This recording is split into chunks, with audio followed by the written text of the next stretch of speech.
Oh my gosh, happy Wednesday, everyone. I can't believe it's already Wednesday. Like this week is moving by fast, fast, fast. But I want to welcome you to Conversations with the Coaches, Coach Vett, Jett, and Coach Sheina DaPonte. We are here today to talk about resilience, building resilience. And we were having a conversation off stage. So I think we'll start and jump right into that conversation because Yeah, it let's just ties into what continue we right both where we do. left off, right? Right Like, where we left off because it was good conversation. So just it to bring was. everyone up to speed, we were talking about resilience, and I think that's one of the things that as parents, educators, as teachers, we're always trying to, as coaches, we're always trying to build resilience and resilience with our clients, resilience with our children and family. So I was telling Shayna about the situation today with my son. He's 13. And my thing is, if I tell you to be ready at 8 o'clock so I can drive you to school, be ready. Just really be ready. And he wasn't ready this morning. And I said, what's wrong, son? Doing the like, oh, I care. Like he's like, I just want to quit, mom. I just don't want to do it anymore. I'm just tired. And so I'm sitting there, I'm consoling him and we're talking through some things, right? And I was like, okay, son. So then I was like, but you're still riding your bike. I was gonna take you, you're not ready, but you're riding your bike. You gotta go. And that's why I was telling Shane, I said, I think in that moment, I just broke the code to his resilience. I was like, I think I just made him resilient. Like, Yeah, it's yeah. so true. So I have, I my oldest daughter is the same. She is late for everything. Like if we tell her to be ready 15 minutes earlier than we need her to be ready, and she's still late. So that just kind of gives you a gameplay on my 12-year-old. But that being said, she'll do things now being in a rush and being late where she will forget her lunchbox or her water bottle and whatnot. And I am usually the parent that panics, like, oh my God, she has no lunch, I have to go bring it now. Like my whole morning is thrown off because I have to take an extra trip to school. And I used to go and do this until I came to the realization that I'm not really helping her, right? Yeah. So Yeah. she might not eat lunch at all that day. She Hmm. might not, maybe friends will share with her. However, leaving the potential sting of Yeah. getting something will actually build that resilience, because if she's hungry all day and now she's just like, oh my gosh, like I forgot my lunch, this, that, and the other thing, it's going to stick in her mind more so than Yeah. like, well, I don't really have to worry about it because if I forget it, mom will just bring it anyway. So um, Exactly. I think building that resilience is really important, because in life, as we know, no Mhm. one's coming to save you, And not right? coming to say exactly. No one's coming. Like, you can sit there and pray all you want, but if you forget your lunchbox and you go to work, It's you're done. not eating. It's done. No one's coming to Exactly. bring your lunch. No one's coming to save the day. Like, you have to Yeah. save yourself. You got to save yourself. Exactly. Exactly. That is crazy because, Shane, I think about a time when I was in college. I think I was probably like, let's see, 18. I probably was 20, right? Mhm. And I had just completed my associate's degree at Southwestern Christian College in Terrell, Texas. And then I wanted to go to Oklahoma Christian College in Oklahoma City, Edmond. Beautiful, beautiful campus. Like, when I tell you, Shayna, it was the life, right? I mean, it was just like amazing, beautiful. And I never forget, it was right before finals. We're about to go home for Thanksgiving break. And I called my mom crying because it was hard, Shayna. It was so hard. Like I was like in the big leagues now, right? Where like I had to study. Before I didn't have to study because it was just like really easy and like I was just kind of breezing through. But now it's like study, like no. And I didn't have my same core group of friends. So I had to like adjust my friend group. Shayna, my mom said, don't worry about it, Yvette. Come home. I said, okay. And she was like, your dad will come and get you. He'll be there like probably he came probably in like the next day or two. So I packed up my room, packed up my little Mitsubishi Mirage, and we drove back from Oklahoma all the way back to Georgia. And when I look Oh, back wow. on it, Shayna, I think that was one of the moments, the key moments, where my mom should have said, no, you stay. I'm sorry you're crying. Yes, I will give you a hug. Mind you, technology wasn't what it is today, right? So I probably Right, called her. right. She should have said that go to the student center, go find you a tutor, and go get to studying, and call me once you finish studying.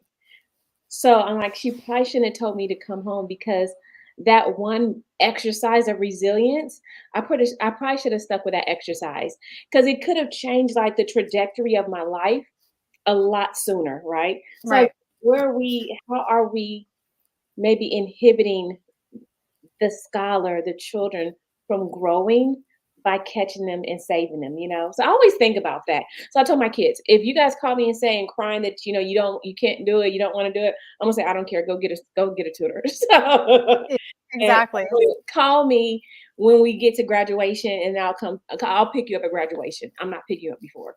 Right. So I'll come I might come visit you, an extra weekend or something, but we're not gonna just skip out, and that's something I've always taught my kids since they were little. As you know, they've done sports and horseback riding and whatnot. mm, Now, I don't care if it's cold. If you have committed to doing something and there's mhm. still practice, you're going. You're not You're going to going, be, yeah. that kid that just doesn't show up because it's much colder than you had anticipated or hotter than you had expected, and you just can't, like, that's it. You're committed for the season.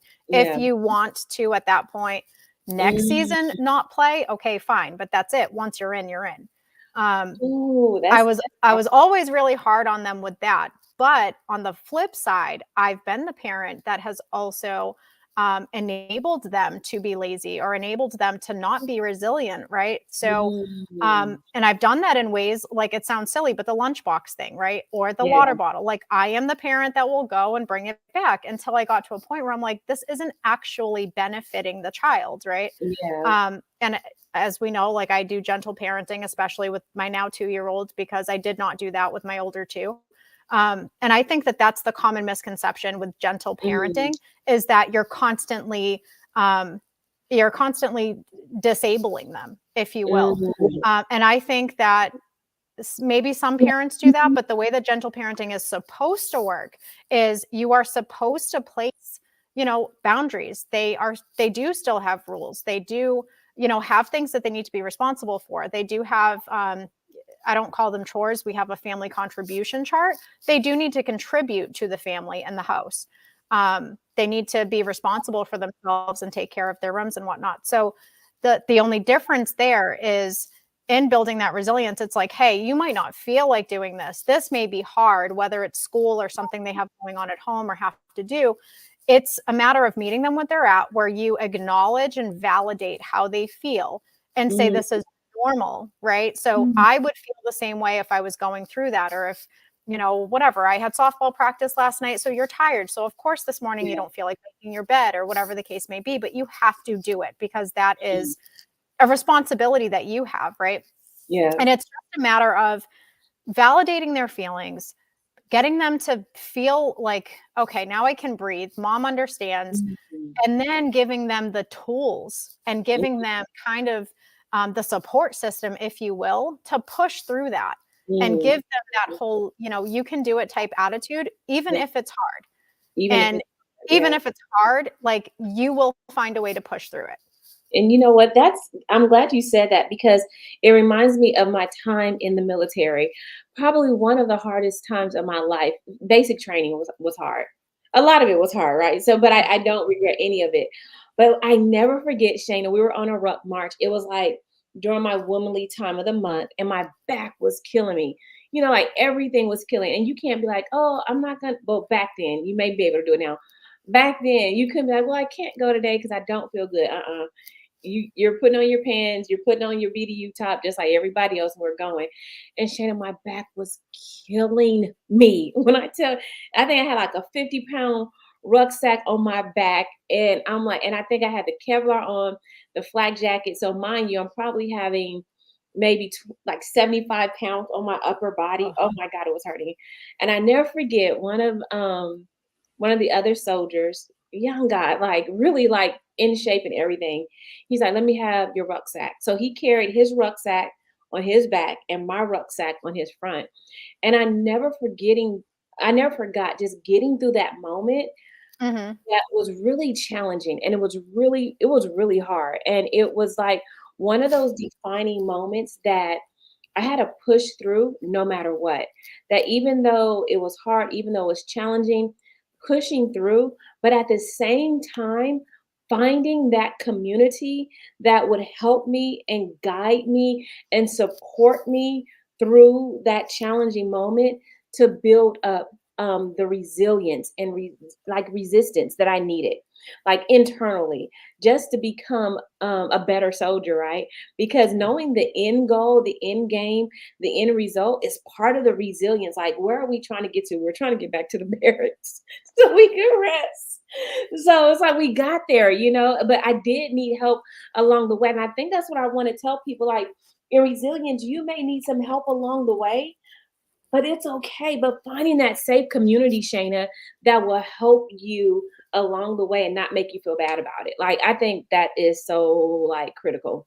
Absolutely. And it's kind of, it's a board to bounce off of, if you will, right? Mm, So um, you're kind of like the walls of a pool, right? So mm, the way that I work with families is I tell them this: your child, especially preteens and teens, they are in the middle of a massive pool mm, that is too deep. They're treading water, right? And there's going to be times that they're going to need to swim to the edge. You are basically going to be there to let them catch their breath, right? And then to be able to be the wall that they're going to be able to push off of to wow. get back into the pool and be able to tread water again. Yeah. And when you think about it like that, that's kind of how I want to like change parenting, right? So Mm, we are that support system. We are, and it's not coming from a place of, you have to be tough. You can't ask for help, yeah. yes, no one's going to come and save the day. So you do have to be resilient. You do have to be able to do things for yourself and be responsible. But at the same time, we are human beings. And Yeah. as human beings, we are made to be in a tribe. We are made to be supported by other people. We are made to be in communities. That's just how we are wired. Um, Exactly. physically and biologically speaking, like we're just meant to be with others. So Yeah. you need that support system, and that is so super important. And there's going to be times when you are cracking and you need your parents, or sometimes for adults, sometimes for me it's been my kids. I Mm, know when I had started Valkyrie, when I started as a chronic pain practice, I mean, my gosh, I had two small children, and sometimes they were kind of the glue that had kept me from yeah. completely shattering, right? And sometimes it's just Mm, coworkers or whoever, right? So we just need that support system in our life. And I want parents, especially, and I know with you more so educators, I want the adults in these kids' lives to really understand the importance of being that pool wall for these mm, kids, mm. and um, still giving them the freedom to be able to bounce off of you, go back into the deep end of the pool, and let them tread water, let them get tired, let them figure it out. They will come to the wall when they need a breath. And that's the truth. And you know what? It's funny because I hang around the wall in the pool, right? That's my place. But it's a place of safety, a place of comfort. And like you said, sometimes, and I guess, just transition it to, like you said, educators and school systems. Sometimes you can't go in the deep end because you start to burn out, right? Right. And I think that's so important that we understand that even though you are resilient and you have to have resiliency, there does come a point where you can truly burn yourself out if you don't practice the self-care. And I think that's part of being resilient, is understanding that there is self-care that should be built in to that. I had on my podcast, Legendary Leaders, shameless plug for the podcast, and I had on there Dr. PBJ. And Shayna, she talked about burnout. And it's like, you can go for so long and you could be just like you said, just treading that water. But sometimes you need a floaty, because if not, Absolutely. it's like that's how I swim. I swim with the floaty. I say, I'm going for a swim. And that means that I'm gonna get on my floaty and go back and forth around the pool. And so it's like, what is your floaty, right? What is that thing that you don't tire yourself out as you go through the journey of life, Shayna? That's the biggest thing about resilience. It's a journey and it gets long. I know for me, like the last couple of weeks have been like a segment of the journey that's really, really long. And I've been finding ways to be resilient through it. It doesn't always work. It's not always perfect. No, Yeah. nothing is ever going to work out perfectly, no matter what. And you actually just reminded me of something too. So there was a study that was done with college Mhm. kids. And what they did was, and this was based on time, right? So it was kind of tapping into that burnout factor. So what they did was they split them into two groups. So one group of college students was allowed to leave class 15 minutes early and Wow. do whatever they wanted. So you had an extra 15 minutes of time. The Wow. other half Mm, were asked to stay 15 minutes later and wow. edit some high school, like troubled high school students' papers or essays.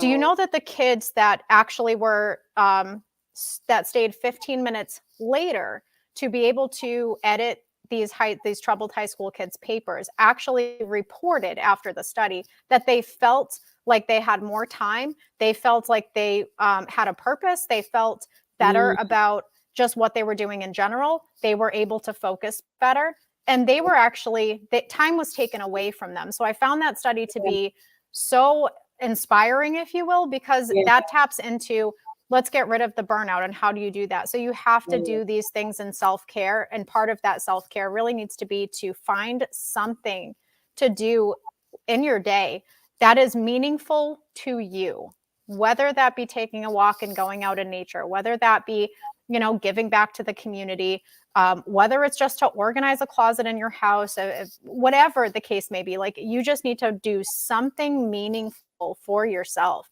a few times Yeah. a week. And that helps so Mm, much, builds that resilience too, because when things get hard at yeah. work, when things get hard at school, when things get hard with the kids, it allows you the mental space to be Yeah. able, the capacity, if you will, to just be able to deal with it and not get burnt out, and not be able to sit there in your misery cycle. you know that's what else are you going to call it? I've been there Just before. swing It's a in it. Just misery like swing. cycle. You're like in the cyclone of misery, right? Just a And I've stew in. lived it, right? I've lived it. Yes. So it's like when that is your everyday, it's Every so day. challenging. Like, Yeah. how can you be resilient when you are in this misery cyclone, right? It's very Exactly. difficult. So I think tapping into doing things that are meaningful Mhm. to you personally is such a huge key factor in building that resilience. Yes. Well, let me share this, Shayna, because I think this we talked about this a little bit, you Hmm. and I, when we were in the studio. But you know what? I want to make sure that we give the audience some practical things to do. And like just like we were just saying, just having that bounce back factor, right? And Yep, recovering through adversity and trauma. And that's what the resilience is about. It's recovering through trauma, because like companies are laying off, Shayna, like kids are troubled, homes are breaking up, families are going through relationship issues. There is just so much in the space, in our mental space, that we have to build resilience through. That's really, really hard, right? And then, like you said, finding a positive mindset. Like when I think of a stew, right? Like I don't know why I keep thinking like a beef stew, but it just comes to mind because there's are like you hungry? I think I am. I think I am. I made That's curry awesome. chicken last night, so I think I'll have some. And she made cabbage too. Oh my god, it was amazing. So I'll probably have some after we finish talking. But finding that positive mindset. Like I was telling my daughter yesterday, because she was telling about some challenges she was going through. We were talking through it, and she was watching a show. I said, honey, honey, honey, that show is not going to help you through this time, because I said, one is too heavy. It's too deep. You know what I'm saying? You need something light.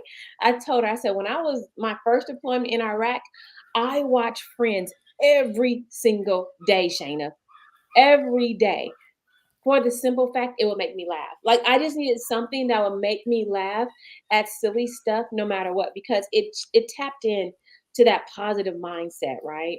And then we talked about just doing something that's healthy, doing exercise, just engaging in something, and then build a strong support system in a community. And I look at community differently, Shayna, because there's so many people that are against social media, right? And like they're just like, oh my God, it's just like killing our everyone and our kids. But then there's an element to social media that we don't like hone in on. Like these moments right here, Shanna, these moments wouldn't have been possible had it not been for social media. I remember Absolutely. like you listen to a podcast, why I started my Legendary Leaders podcast to give hope and a positive community. And shameless plug, I guess I'm talking about the podcast now. But I love it, Sheina, because one, it's like you said, find something every week that you can do that's good. For me, that podcast, Sheina, has been the biggest blessing ever. I've talked to people that had it not been for social media, I would have never met. Like one guy, he's over in Berlin, I want to say. Then there's another guy that was man rather. I think he's up in Virginia. But like everyone like is like so many different places. But I met them through social media. And I don't think we talk about that enough. Like you can build community in so many different ways. If you can't find it in your home, if you can't find it in your local area, build it big, right? Because it's a whole world out there. There is a whole world out there, and I'm glad that you brought up social media. So um, here's another thing too with social media, and this is, I think, a kind of a different aspect of building resilience. Who do Mm, you follow? What are you watching on social media, right? So I tell, especially the teens that I work with, that is so important. So if you are following people that generally aren't making good decisions, they are constantly complaining, or they're posting things that tends to kind of be in that misery cyclone, right? That's going to fill your energy with that type of stuff. So if you're following people, follow people that build you up, follow people that are doing better than you, follow people mm, that you can look up to, follow people that are doing things that you're doing, or want to do. And you know what? If it's not broken, don't fix it. So if someone has a really successful podcast that you follow, or they have a successful social media platform, follow them, see what they yeah. do, what do they talk about, what is resonating with other people, and then Mm, build off of that, right? So I tell people all the time, when I cleaned my social media, and by cleaning it, I mean when I removed and unfollowed, people and companies and whatever else that I was following that were not contributing to where I wanted to be, yeah. or where I was going, and then started to follow more of people that were inspiring, or people that were helping others, or people that generally had positive posting or tips and tricks Mhm. on parenting or whatever. My whole world changed, because Right. now when I'm scrolling, now Mhm. I'm being fed, right? Yes, So him. I don't Yes. feel starved at the end of that. Like, my God, and now it's so depressing. And this one posted about this, and there's killings all over the place. And yes, all that stuff is true, but I choose to follow people where I feel like, oh, I can take a breath. Like, that's so inspiring. Exactly. Now I want to go and do this or try that. Or do you know what I'm saying? So there's Yeah, another I aspect get of it. social media that we also don't tap into. Yeah. Follow people that are inspiring to you. Follow people that you want to be like. Um, and you don't have to know them personally. I mean, Tony Mhm. Robbins, how many followers does he have? I'll never meet Tony Robbins in my life, You probably. might. You might. You I never mean, know. you might, you never know, but like the chances of seeing that guy are, No, no, no. Let me tell you how you're going to meet him, Shayna. You want me to tell you how you're going to meet him? So, as I grow into my motivational speaking platform, right? Tony Robbins is going to invite me to speak on his platform with him and Eric Thomas, right? So, I'll be one of the headliners with them. What I'll do is I'll take you with me, because you're, of course, my supporting team, and I need you. And so, when we're backstage, you're meeting Tony Robbins before I go on stage. It's about to happen this year. Watch, Shayna. well, if not, then maybe Tony Robbins will call me personally to help his family. And he will do that, and then he's gonna want to collaborate with you, because he's gonna add that entity to all of his pillars. Speaking Exactly. it shall be so. Oh, okay. So that leads me to like a whole bunch of other things. My mind is like blowing up about this. What did you say, Shane? I wanted to say some. Oh, okay. People. So like, okay. So you said Tony Robbins. I'll do three more people that I think are great to follow. One, me and Shayna, of course, we do really good work. That's like us. But then I love to follow John C. Maxwell for leadership, because he is the leadership guru, right? Like I've had textbooks in my classes of his work. Like that's how phenomenal he is. And then I like Mel Robbins.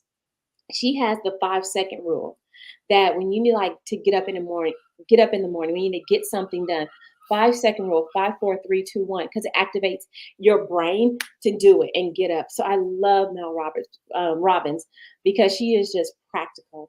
And then I love another one, Rachel Rogers, We Should All Be Millionaires, how she took her life and her family to a whole different level. One, by adjusting her mindset and really having resilience, building those resiliency muscles, and then she swept it across and helped everyone else come into their resiliency as well, right? And I love this concept. And I guess I want to share this, especially for those that are going through things right now, trying to find that resilience, right? And your challenge. And her concept I love, because everyone tells you, like, scale it back, instead of going to Starbucks, make coffee at home. Her thing is, don't do that. If you want that Starbucks, you get that Starbucks, but find a way to accommodate for that, whether it's building your own business, doing what you love, finding those things that will build you up so that you can have exactly what you want. And I think that's part of resilience, finding ways to have exactly what you want without compromise. Absolutely. And here's the thing with resilience, right? So we know in life, especially as adults, that there are obstacles everywhere you turn.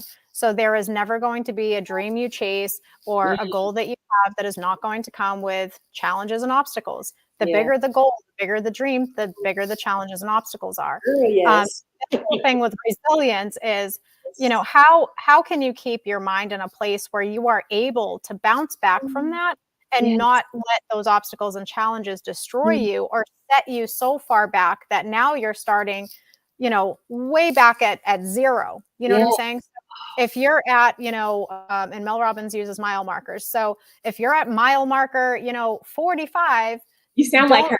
yes, don't set yourself back to mile marker, 30. It's like, Yeah. and she says this a lot. And her whole thing is, you have experience now. So when you are facing these bigger challenges, these bigger obstacles, you're not starting over. So if you get fired, if you get laid off, if something happens, at school or something, and, you're cut from a team, whatever the case may be, you're not starting over, right? And I love that she says this. You are just starting a new chapter, but you have all the experiences now of the last, whatever mile marker you're at. So if you're 45, then you have 45 years of experience, right? So, and this is, the importance of having a coach, right? Because these are things that, you don't think about this when you're going through a hard time. If you just got laid off, right, for example, and you've been at this place for 25, 30 years, you're crushed. You're crushed, right? This just happened to someone in my family. They've been at this business. Yeah, they've been at this business for so long. They called me really upset and like, I don't know who else to talk to. I just need someone to, again, a wall to bounce this off of. I need like a mind check, right? And this is why everyone truly needs a coach. So your coach is going to be that wall for you to bounce off of. So this person was at their job. They were having chest pains every weekend, to the point where I'm like, your health is more important than this massive salary that comes with your job. You are stressing yourself out. You're not taking time for yourself. You can't even enjoy your weekend because you're just pouring everything in your cup out to this job. Well, tell me this person does not get let go.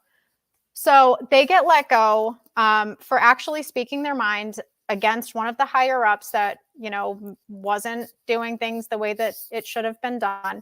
And then a week later is let go. But when that happens, you cannot let yourself go into that catastrophic misery cyclone, right? So when you do that, you are just filling yourself with all of the doubt and the worry. And now I can't pay my bills. And what am I going to do? And I can't find another job like this. And I'm going to go back to Mel Robbins since you brought her up. One thing that she says that just clicked for me where I was like, oh my God, tell me that's not so true.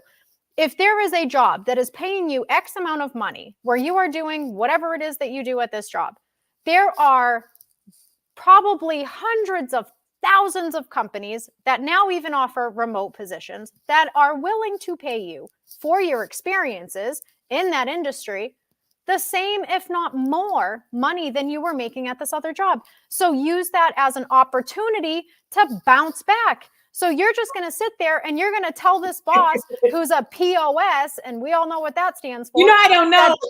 Come on, girl. Don't make me cuss. I know. Okay, I know. It took me 5 seconds. Okay, now you know. POS, people. and whatever other word you want to insert there, if this is your experience in life, go for it. But that being said, smile in their face. Let that be like, Yes. thank you. Because you know what? This Yes. job was killing me slowly. I hated this job. And you know Yes. what? You suck. So I am so glad that I just got let go. And now I can go. And Look this is at a God. fresh, clean slate Look where I at can now go and figure out my life and figure out what I that. really want. And maybe that is Starbucks every morning. And I'm Yes. going to go start my business, or I'm going to go start my YouTube channel, or whatever Yes. it is that you Oh, want to Shayna. my book. It's like, go do it. And Now you can go do it. you're speaking to so many people right now that need to hear that message, right? And so I'm gonna add to that because I was on my podcast. I recorded like several episodes in advance, but I had to do a special release for this person because Armand was my guest, and he said, "Oh my gosh, Shayna, watch, you're about to love this." He said, "Don't worry about it, Coach Jett. You don't look the devil in the face many times, and you got over it." Shayna, I almost fell Yes. out my chair. I couldn't focus. I said, dang gum, I'm supposed to be the host. But when I said, oh my, and you just said it, you people have looked the devil in his face so many times and got through it. And right there, it just changed everything. And then what you said, and it's like God is just speaking, right? Then he said this, Shane. I'm gonna give you two of them. He said, he would be remiss if he didn't say what his grandmother taught him, Philippians 4:13. I can do all things through Christ, which strengthens me. Oh my God. I heard that scripture for years growing up. But in those moments where you need it and you need to be able to go to that next chapter and not close the book, you have to remember that you can do all things through Christ, which strengthens you. And look that devil and that spirit of defeat in the face and conquer it no matter what, right? And then I hear in my head what God told Joshua. Mind you, Joshua was young when he was taking over for Moses. And Moses was the beast leader of all leaders, right? Like, Right. he didn't get the people to, children of Israel to the promised land. But still, sometimes leadership, you can't always get it done because sometimes your followers don't want to follow you correctly. It's like, oh my God. So that's a whole nother topic for That's another. a whole other topic. But, Exactly. but think about it, right? You're coming in behind the goat, right? The one that was able to see God when no one else was seeing God. You come as a little kid behind the goat, and you got to lead these people. God told Joshua 1:9, only be strong and a good courage. Like, that's all you got to say. You know what I mean? Like, and that is so powerful because people are dealing with so many challenges, just like the person you talked to, just like so many others, especially being laid off. And I think that's a hard place for me, right? Because like you said, you've been at a company 18, 20 years, you're not Yep. looking for nothing else. That's your home. You're That's your comfortable. livelihood. You built yourself up around that. Oh, Shane, I'm gonna tell you what a good leader told me. Oh my God, she is so amazing. And she was like, and I want to tell people this, how to build practical resiliency, right? Practical guidance, right? The practical part of it is that the companies don't care about you, right? Because you're building their dream. It's not you building your dream. So the, Right. the care is different. But then when you get to these positions and you're making all this money and you built your life up around it, there's nothing wrong with that. But you need to insulate yourself really strongly. So, because people get challenged because it's no money or your needs aren't being met, and having a family and that idea that you may not meet your needs and responsibilities is hard. So she said this, oh my God, I can't take credit for it because it was great. But she said, when you get to a certain level of comfort, right?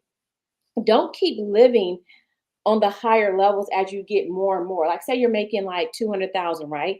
Don't live to that. Live below that where it's comfortable so you can insulate yourself, so you can save your money. So they let you go today, you're like, I'm good. I'm good for at least, it used to be 6 months, Shane. Remember that? It used to be 6 months.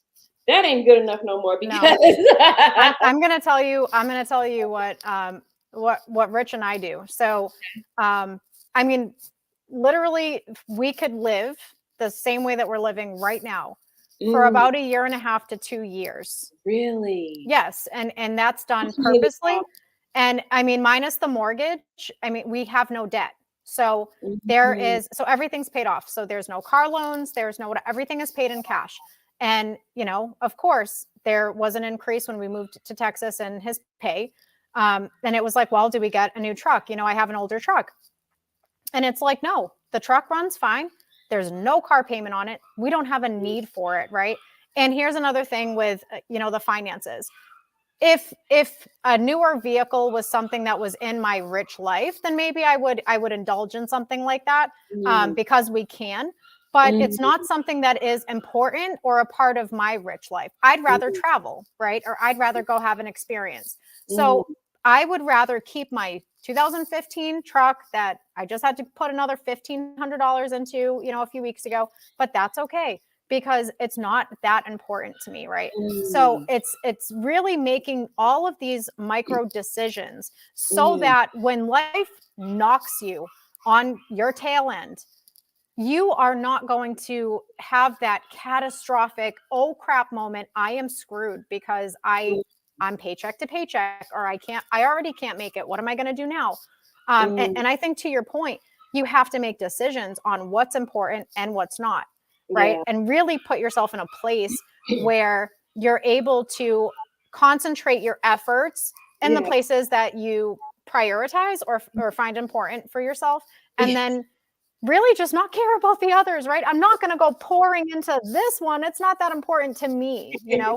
And again, it's like making things meaningful. Are you listening to my dog? No, I'm listening to you because I was just thinking, right? And so, okay, so there's two sides to every story. So the Yep. other side of that story is I'm a person, I like a certain type of truck, right? Like it's just my dream. So I will pour a lot into my truck because I like it. And mind you, like I'm usually remote with everything, right? But I like my truck. And I thought about it because you said you have the truck that's paid for because you want to travel. I'm like, no, that is not important to me.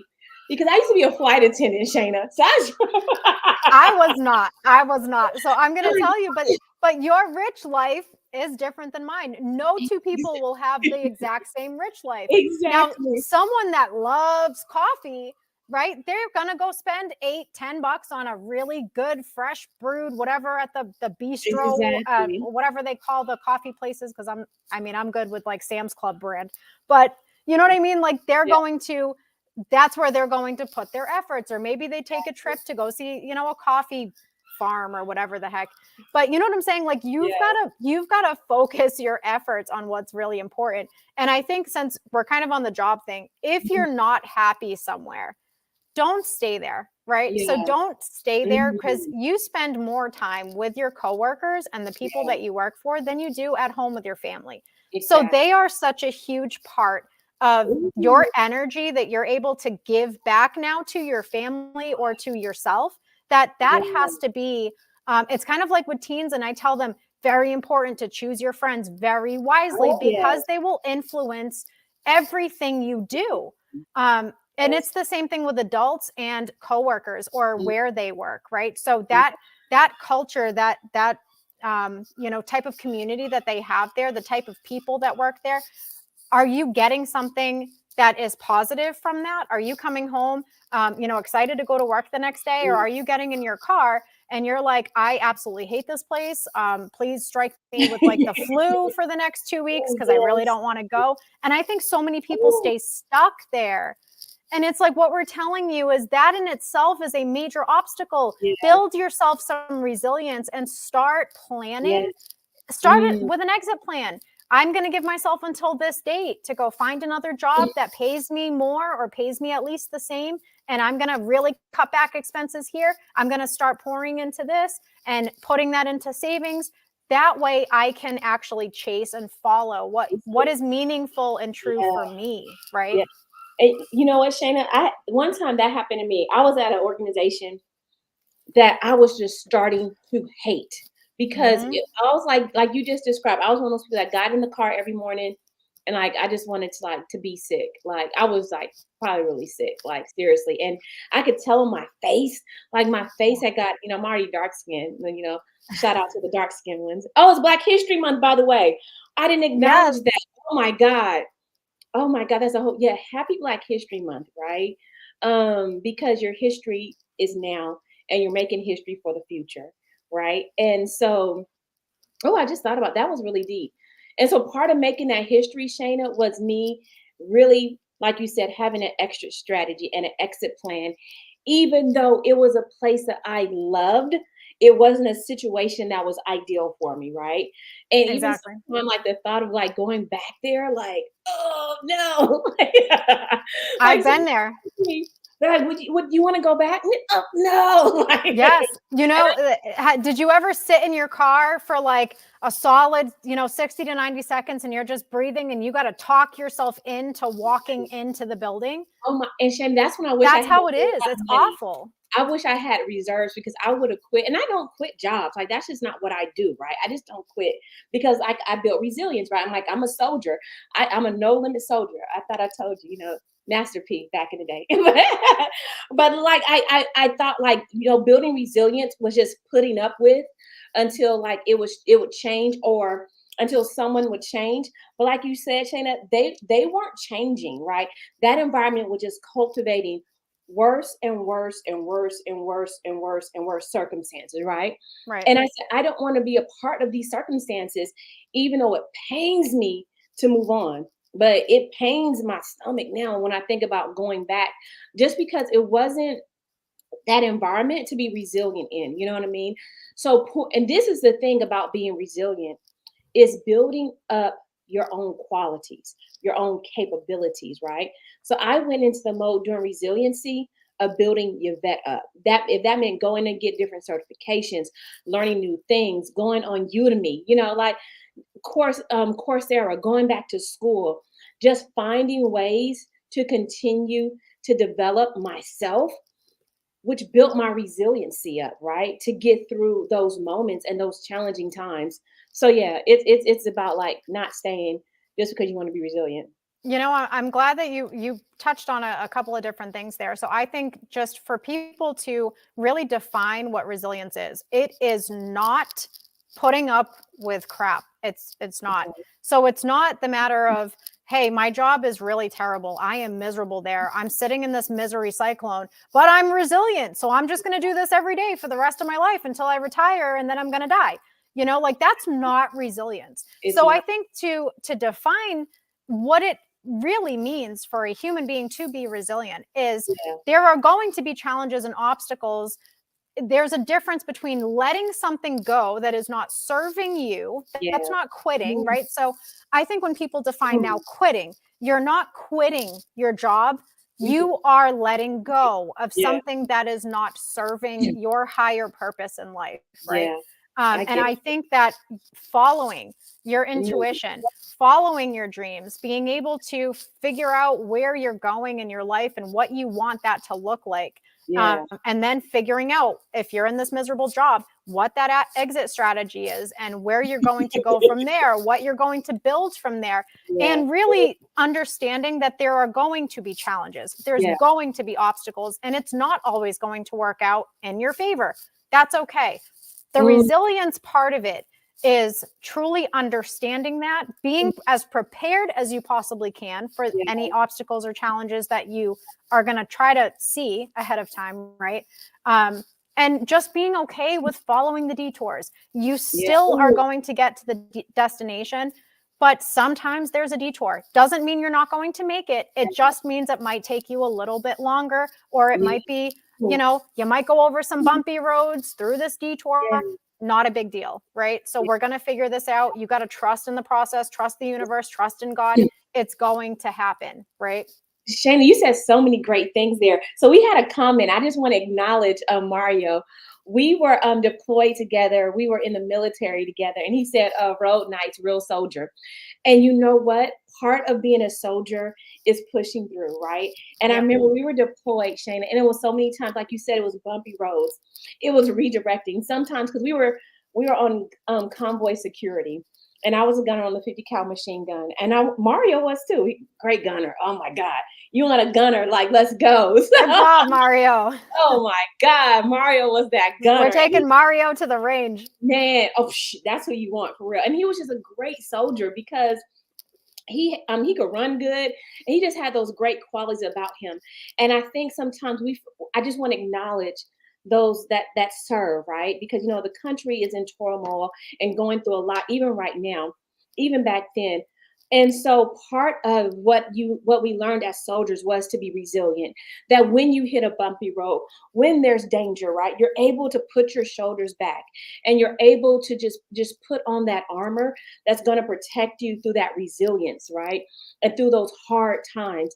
Because sometimes, Shana, even in the military, we weren't able to quit. Like, unless you got like chaptered out for some reason, or got out maybe some under not so honorable circumstances, you just can't just walk away, right? Right. So in those times you can't just walk away.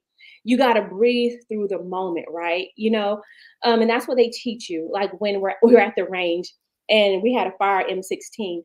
One of the things that you have to learn is how to breathe, so that when you pull that trigger, that you don't miss your target. Oh my gosh, and this is a whole nother topic. So, because if you don't breathe correctly and if you don't breathe at the right time, your bullet will go astray and you won't be able to focus on your target. So, part of resilience is breathing through the moment when you can't quit the moment, finding your target and setting your eyes on the target, because there's a target like 50 meters, 100 meters, 200 meters. You got that 300 target. I hit that a couple times too. Good That job. 300-meter target, Shayna, is so far away and it looks so small and minute, right? When you're laying in that prone position and you're trying to see through the eye hole, you're trying to see it and you're trying to aim, and that 300-meter target is so far away, just like in life, right? But you're able to hit it. And then if I think about it and I take it to our educators, or I take it to our scholars, that right now you're in a program and you want to quit and yeah, 300 meters. I hit it, Mario. I hit it a couple times. I can shoot that thing. So, oh, don't get me started. Oh, we'll be here forever if I get started. Oh, I It's love a 2-hour special today. maybe 2 hours. We can talk about that gun. Oh my God. Oh my God. So, and Shane, I wanted to quit. I don't know if I ever told you, I wanted to quit the military, right? And I was again crying. And like I called my best friend at the time. She's like, Yvette, I don't know what to tell you. So she called my brother. And my brother's younger than me. But he was like, Vet, if he talks real talk to me. And so I won't say it here. And he's like, Yvette, you better get yourself together and you better tighten up your bootstraps because you're a soldier. I was like, okay, Kendrick, I'll be a soldier. Like, and Absolutely. that community, that family changed my life, right? And oh, nice seeing you too. Oh, you don't quit, Mario. Oh my God, you better get in it, man. Get in that foxhole and let's go. Call me, Mario. We have to talk offline. We can encourage each other. Don't quit. Because yeah, don't quit something, because you just never know what God has for you. And I didn't know, Shayna, because me not quitting the army has like transformed my life to this day. You know what I mean? And everyone doesn't die that goes to war and to battle. So your battles may not kill you; they may make you stronger, right? Because now Absolutely. I can lean back and get into it. But I was gonna say about those educations. I want to encourage those people in education. If you go to Liberty, you're in your fourth week right now, and it's like it's getting hard, right? You got to write them long papers. Don't quit. Don't stop. Right? Get in community that's going to help you and encourage you. Right now, I'm in my doctoral program, and there's 3 other doctoral candidates with me, and like I'm starting a group chat, Shayna, so we can encourage each other, right? So that we can call one another doctor, even though we're going through the program, right?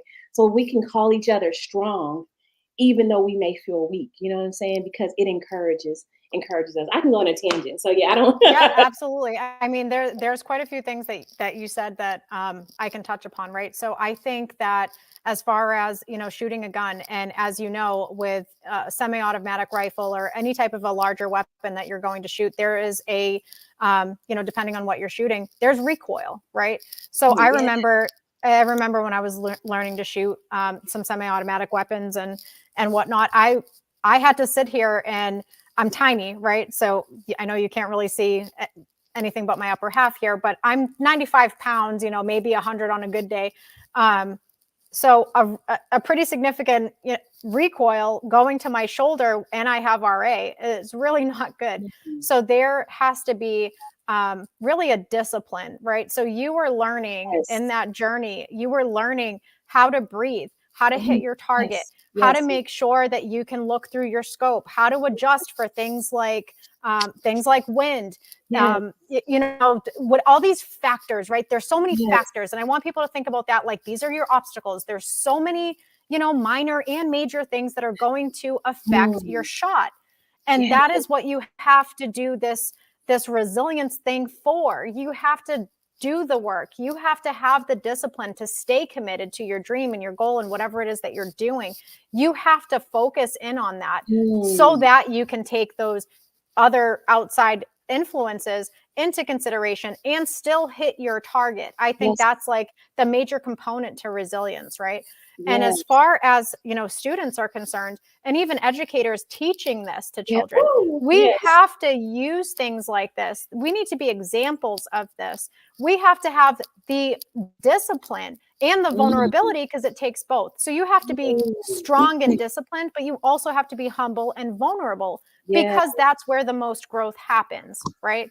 So yes, when you think of a rose bush, where you cut it, you're cutting off the dead stuff. That's where it's going to grow bigger, stronger, better. yes, It has to be cut down, and it has to become vulnerable in order to grow and thrive. yes. So Oh my I want to God. use all of these things for people to think about. And this is kind of your practical thing. I mean, you have to think about this stuff when you are going through life. And I think, as far as Mm, doing things, and putting yourself in situations, and it happens no matter what goal you're chasing, you're going to get stagnant. It's going to get to a point where it's like, this is too hard. This mountain is too high. Like, this is too steep. yes. I can't do it. That's where your Mm, support system comes into play. That's where your discipline comes into play. That's where yes, your vulnerability comes into play, because you have to be vulnerable enough to go to a best friend, go to a parent, go to yes, a coworker and say, I'm freaking struggling. Like, I want to yes. quit, but they're going to Mm, be the ones, or a coach that's going to tell you, yeah, no, you got yeah. this. Like, you're We going to got push this. forward. You're going to figure this out. Like, this is, we're going to redirect you to Yeah. this goal again, and we're going to reignite this fire, because that's what's going to push you through. Oh my Another God. reason why I am so big on being connected to yourself and following your dream, because if someone else forced you, for Mm, example, to go into the military, well, of course you're not going to have that fire in you to get through those hard days, or even want to listen to someone who's going to push you, because it's not true to you, right? yeah. So Oh my God. that's really why I want people to do what it is that they love doing, what is true for them, right? Mm. Yes. You know what, Shane? I mean, because we're talking about being strong. And one of the things you learn when you go in the military is a soldier's creed. And it's just like, I won't read the whole part of it, but I will never accept defeat, right? I will never quit. You never leave a fallen soldier, right? That's your community. I'm disciplined, physically and mentally tough, trained and proficient in my warrior task and drills, I will always maintain my arms, my equipment, and myself. I'm an expert and I'm a professional, and just being ready to stand and engage and just destroy whatever's coming at you. And the thing I love about being a soldier is that you don't always appreciate it when you're in the moment. You don't always appreciate it when you're in the battle, right? But knowing that you're not in the battle alone is what helps soldiers get through it, right? And just having that resolve. So you have to have a mantra. I really believe that you have to have a mantra. And Shayna, when you get in the military, you say this every single day, right? Oh, baby. Oh, she's growing so fast. Why haven't I seen her in such a long time? Look at her. Oh my God, she's growing up. What her cute hair. Oh my gosh. But we used to say this every day, Shayna, and like it was a part of our lives. It was a part of who we became, right? And what happened is we repeated this every day in and day out, night and day. We got it in our mind so that we were able to, once we said it, we were able to live it. And it transformed our mind, right? I mean, doing stuff you never ever thought was possible is what it means to be a soldier and what it means to have resilience, right? In life, period. And so, I mean, take the soldier's creed, everybody. It's online. I just Googled it. So I mean, just having that, and that just like I'm looking at my other screen, but that it just ignites me that I will never quit. And so I want to tell those employers too.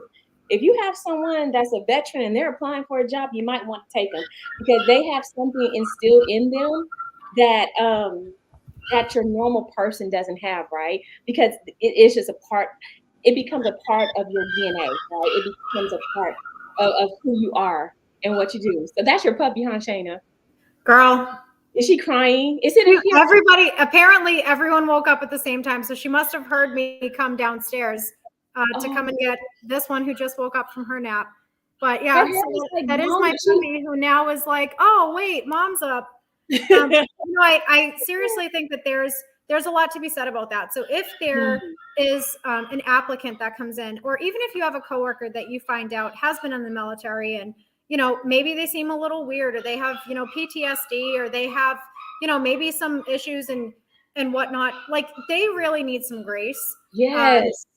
They really need some grace, because you know what, at the end of the day, they do have this mental discipline. They have this fight in them that is not common to the average person, right? Yeah. To the typical civilian, what looks like discipline or looks like loyalty and all of these things that soldiers generally have, right? Yeah. It's not the same. It is It's not not. the same. And you know what, Shayna? That was hard for me. I'm gonna be honest. It was hard for me going back in the civilian world after being deployed twice. And I hear people that are complaining. I'm like, it ain't that serious. I've had to take a shower, Shayna, in like the desert. You know what I'm saying? I never forget when I landed in Iraq. I'm like, why did I do this to myself? I landed at night, right? And I had to take a shower. Again, I don't know what this is about my lady cycle. I was on my lady cycle. I'm like, I really need a shower. I'm sweaty. I'm funky. Like, where can I go? Like, oh, yes, out there. I'm like, where? Like, oh, Shane, I'm looking. I'm like, they like, yeah, way out there. Just take your flashlight. Shayna, I was showering in like the middle of the desert. And then I never forget, and then we got fancy, right? We got real fancy. So they built a shower on the corner. Mind you, we're in Iraq. I was at BIAP, Baghdad International Airport, right? So we used to like live in the abandoned, like bombed hangar, right? So at the corner, just imagine, Shayna, just imagine on the corner of our subdivision, like, on our cul-de-sac, putting a shower right there on the corner. That's where the shower was. And it wasn't like a private shower. It was like a wood little like frame, and like everyone could walk by. So it wasn't privacy. Everyone could walk by and see your feet as you showered. So it was like, I mean, I think that they just wanted to cover the important parts, so they gave you all just a midsection cover up. that's it. And you know what? Because so then when I got in the civilian world, especially in the very, very beginning stages, I've gotten kind of better with it, right? Because I'm like, that's not important. It's not that serious. Like, you're telling me something that's not that serious, right? Because I'm like, I know what it means. I tell this story of 10 toes, 10 fingers, right? And 10 and 10. They were bombing. Oh, Shayna, they were bombing. And I'm always tired as it is. And I'm like, Yvette, you're supposed to go to the bunker right now. But I'm like, if I don't die and I wake up in the morning, I still got to go on this mission. Like, so I made it a personal executive decision. Of course, if my first sergeants ever heard this story, they're like, Yvette, you're supposed to go to the bunker. But I didn't. I made the decision, Shane. I was like, if I die, at least I'll be in heaven, right? I said, but if I don't die, I gotta go on this 12-hour mission, and I can't be tired because I'm the gunner. I have to pay attention. I can't be sleepy. So I chose to sleep, right? And of course, I'm here to wake up to say I woke up. You know what I'm saying? And so when I hear people complaining, I'm like, no one's dropping bombs on us. We are okay. Like, We are okay. there you go to resilience, Shayna. Oh my God, there you go to resilience. So yeah, You gotta have that. You gotta have that mindset, right? Like, it's just never that bad. And if something leaves you, without you deciding to leave it, it just wasn't meant for you, right? So to me, I completely changed my mindset around that, because I used to get in my misery cycle of like, okay, well, this person, left me, or this person doesn't love me, or, I can't believe that I got let go. And whatever it is that walks out of your life, if you will. And now I'm like, hey, listen, if it's meant to be, or even if you're just a part of a season or whatever the case may be, things are working out in my favor. So if you walk away, then God bless you. Have a fantastic life. If I, obviously I work for myself now, but if I were working for someone else and I got let go, well, more power to you. God bless you. I hope you find someone that fits in here better than I did. Like, clearly I wasn't a good fit for you. You're not a good fit for me. Like, have a nice one.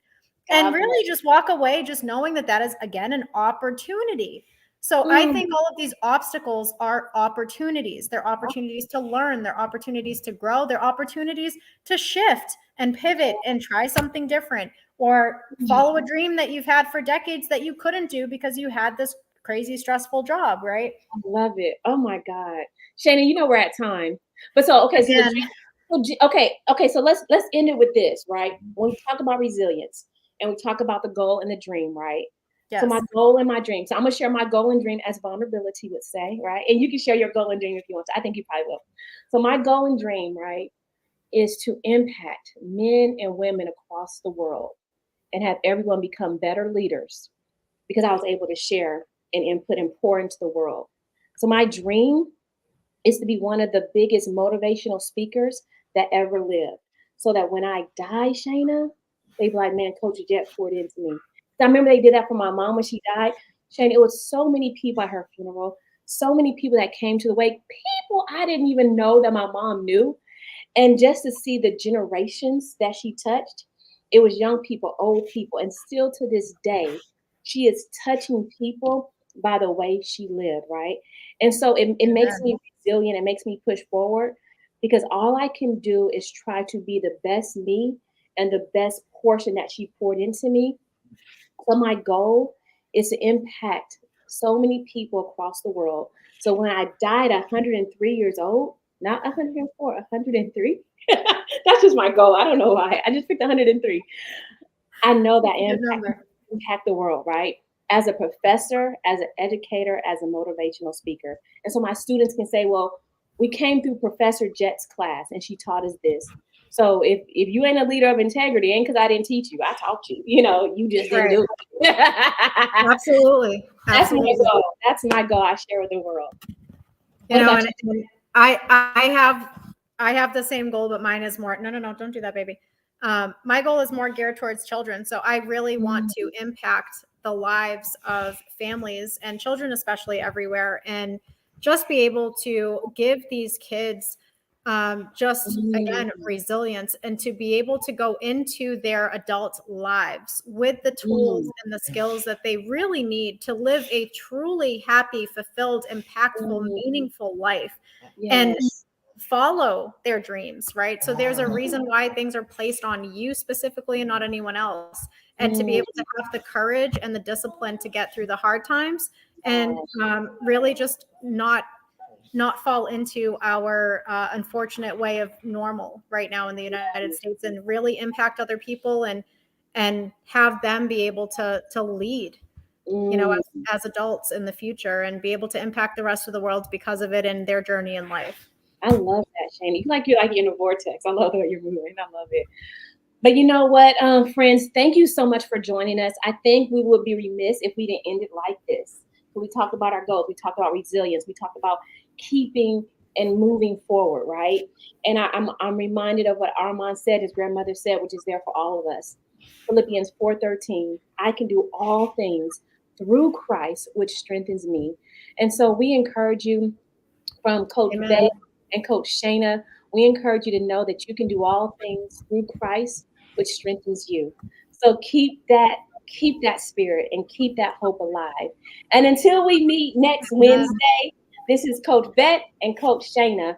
And we just say we love you and we appreciate you and thank you for joining us. Yes, we love you guys. Bye.